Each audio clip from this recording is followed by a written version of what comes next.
Hey, how's everybody doing today? Welcome back to the channel. Today I'm going to be doing another custom, and I just got a set of Posca pins. I haven't even opened them up yet, and I wanted to see how they worked on clothes. I've seen a lot of people customize like mugs and skateboards and all sorts of stuff, but since I like to customize t-shirts and hoodies, I thought it would be cool to put these up to the test with the markers that I bought previously. It was a pack of 20 for $10. And these Posca pins were $70 for I think 21 markers. So much higher price for them, but we're gonna test today to see if they're actually going to be worth it. So I've got a t-shirt and I'm gonna do right down the middle, one design, and I'm gonna do Posca pins on one side and the cheaper store brand kind of markers on the other side, and we'll put them to the test and see if these bad boys are really worth it. So without further ado, let's get right on into the custom. Alright, so to start off, I did not realize how long this would take, but I had to individually open up every single marker, and then with Posca markers, you actually have to let the ink kind of like sink into the nib. So that meant I had to vigorously shake each marker and test them out, and so that's what you're seeing right here. So I made this little piece just to get all the markers down. I wanted to make sure they at least wrote on paper before I started with the shirt. And then going into the shirt, I decided to start off with the $10 paint markers that I had bought previously. Now, if you've seen my previous custom videos, you'd know, at least with the Logic one, that I wasn't too impressed with the way these markers got put down, especially with the coloring. So drawing the lines isn't that hard, and it comes down pretty well. It is like a brush style marker, so when it hits the fabric, it doesn't get caught or anything like that, and the lines are okay. This is easily the biggest piece that I've done on a t-shirt, and I could tell by having the lines bigger, it did make it easier to put down on the shirt. So when I was doing the smaller pieces like on the Logic and the Juice WRLD shirt, they just didn't come out as nice. So getting into the colors here, with fabric markers and just, I guess, coloring on t-shirts in general, I've come to learn you really have to have a specific kind of technique when you color. You have to do it in sections, and you really can't be streaky with it, because I think no matter how hard you try, you're always going to get little specks of, like, you know, the t-shirt coming through. Like you can see on the greens here, even it's hard to get every last little piece. Even going over a second time once everything is dried, it still sometimes won't come through. But surprisingly, the yellows, even with the Posca marker, you'll see the yellows do pretty well.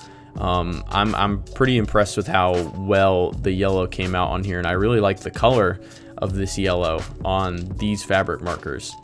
And that, I guess, segues into another thing I wanted to talk about, which was the color for these markers. The yellow I love a lot, but the greens and the blues, some of the colors are quite lacking. So that green up there that you see take over the two front leaves, that's kind of the army green. That's supposed to be like a mid-tone, like light green, almost like a lime-ish green, and it just obviously doesn't look like that. I think it looks good for the pineapple for like what it is, but for other applications, it just isn't really all that, you know. So coming in here, I wanted to add a little bit of texture to the actual pineapple itself, so I went in with some orange just to add a little bit of lines. And I also wanted to see what it would look like to have the orange come over top of the already dried marker, and it ended up working just fine. And I skipped ahead a little bit here, but I added a cool little cloud pattern on the outside just to fill out the design a little bit more. And now we're getting right into the Posca pins. So the Posca pins are really interesting because I could tell right off the bat the nib was getting really caught on the t-shirt. So I had to be a lot more careful with my line placement. I couldn't do long strokes with the pin at all. I had to be really slow with it pretty much.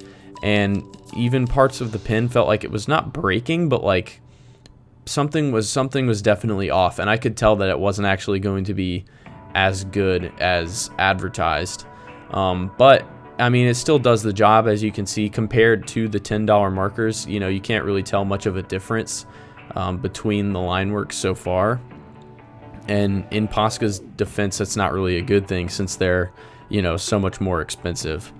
But I think the markers will do good for line work, and I was concerned in looking at how it would do in terms of filling in. So we got purple to start. I wanted to see how it would look, and even to start, you see I'm just dabbing instead of fully stroking out the pin. I have to kind of like poke around with it to see it first, and I have to take everything so much slower because of the fact that it gets caught on the shirt. So it definitely came out a lot different than I expected. So like right here, you can see in this up close shot, you have the purples and the reds, and you can easily tell with the eye that the Posca Pen purple does not cover as well as the fabric marker did. Even though it's a paint marker and everything, it just didn't cover it as well, and there's still like a ton of white spots left, and it just leaves a lot to be desired, especially for a $70 marker set.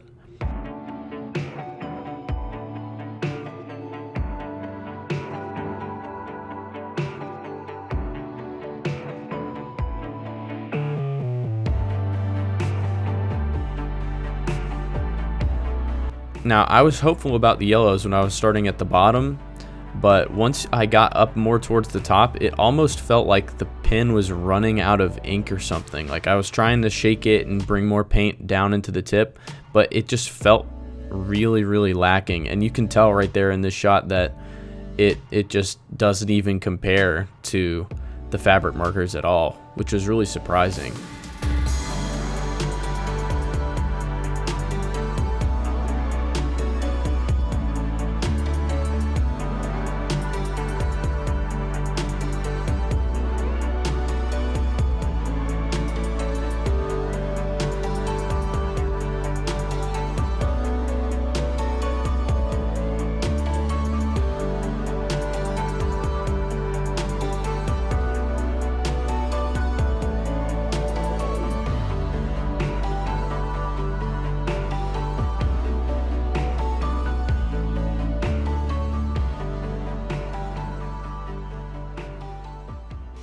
Alright, so boom, shirt is done. Results are a little weird, you know. I wasn't expecting the Posca markers to not do as well. They advertise them as fabric markers along with basically everything else. So when it comes down to it, are they worth it? Yes. But are they worth it if you're just going to be using them for clothes? Not at all. The $10 fabric markers actually worked a lot better, but I can almost guarantee you those fabric markers aren't going to work on anything else but fabric and paper. So the Posca markers have it beat out in pretty much anything else, but that wasn't the point of this video. The point was to see if it would look good on a t-shirt, and as you could just see right there, the Posca markers just didn't work very well. Filling in colors, it was just as choppy as the $10 ones.